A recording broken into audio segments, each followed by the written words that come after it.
پہلے آپ نے باوضو ہونا ہے، باوضو ہونے کے بعد 7 یا 11 مرتبہ درود ابراہیمی پڑھنا ہے۔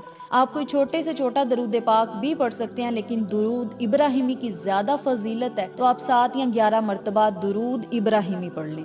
درود ابراہیمی پڑھنے کے بعد یا علیو یا اللہ، یا علیو یا اللہ، یا علیو یا اللہ، ان کلمات کو اکٹھا پڑھ کر ایک تصور کرنا ہے اور 313 مرتبہ آپ نے ان کلمات کی تسبیح کرنی ہے۔ یا علیو یا اللہ، یہ ایک مرتبہ ہو گیا۔